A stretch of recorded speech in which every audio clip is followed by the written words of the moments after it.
Following the Italian news, there is a cautious optimism because in the last couple of days it seems like the curve has not really flattened, but now somewhat steady. But of course, there is a growing concern also for the economic consequences because the country still is not grappling with the medical emergency, and of course, I think the clock is ticking also for what to do. And the European Union doesn't seem to pull itself together to find a shared solution. So I think the Italian government is scrambling for solutions, and with a long time to go. I can see it actually from even southern regions where I come from. I was just reading that they've extended the lockdown until the 14th of April, so which is quite a few weeks to come. Most probably will be further than that. And of course, all leaders around the world are currently having to make very tough choices between lives and livelihoods. We know the economic impact, and this is your specialty, of course, is looking at how various countries deal with problems in supply chains and the flow-on impacts to the economy. How are we seeing leaders across Europe handle that challenge differently? What different policies are we seeing putting in place that you think are the best way forward? Well, the current picture is not looking very good. I think the European Union is now at a make it or break it moment because there is clearly now two blocks. They are splitting within the European Union.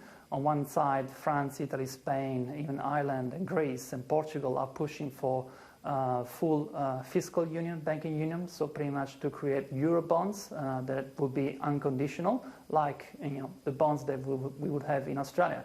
On the other hand, we see that Germany, and especially the Netherlands and other Nordic countries, are still insisting on Greek-style conditions for structural reforms. And of course, now this is a Mexican standoff, so to speak. And I think that the European Union has only probably a few days to really make a decision. And no decision, it is still a decision, because I think that if they don't come together with a shared solution, I think that we might not be talking of European Union over the next few months or next year. So this is quite momentous.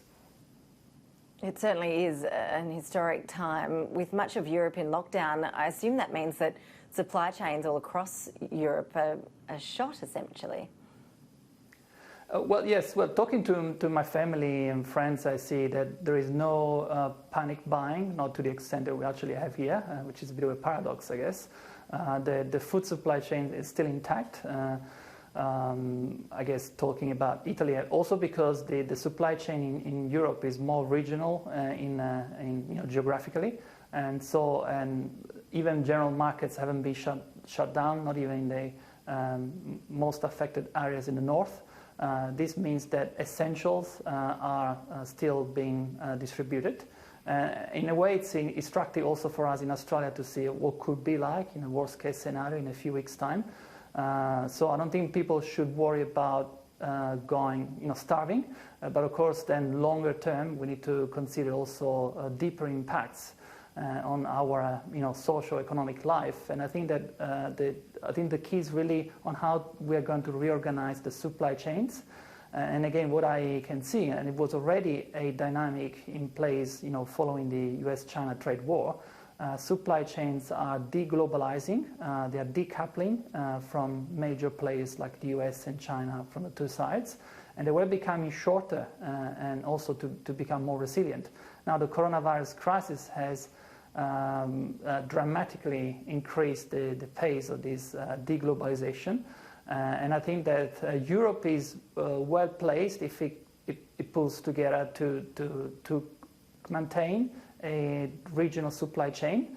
As for Australia, I think that we will be relying even more on the Asia-Pacific supply chain and probably having to do less with imports and exports to Europe and North America, I would say. So I think it's quite interesting also to consider what is going to happen to the UK with Brexit in a transition period until the end of the year. This is quite interesting because short term, I think the European Union either it makes it and they become a fully fledged banking and fiscal union.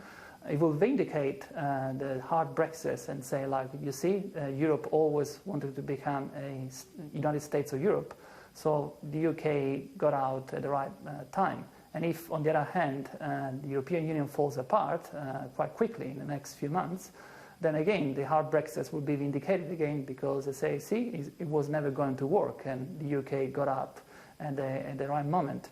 But on the longer term, I wouldn't be so confident for this kind of reasoning, because you could also see it, as I said before, in a post-pandemic crisis, in the next few years, we'll see much shorter supply chains, and regardless of the political situation within the continental European countries, I think some form of common market will still hold in Europe, and the UK will find itself quite isolated from the rest of the continent. And this might put a strain on the UK supply chains, and indirectly it might also put strain on Australian finances, because it's very tied to the financial markets in the UK. Yeah, they are very uncertain times. Giovanni Dell'Ito, appreciate your analysis. Thank you for that.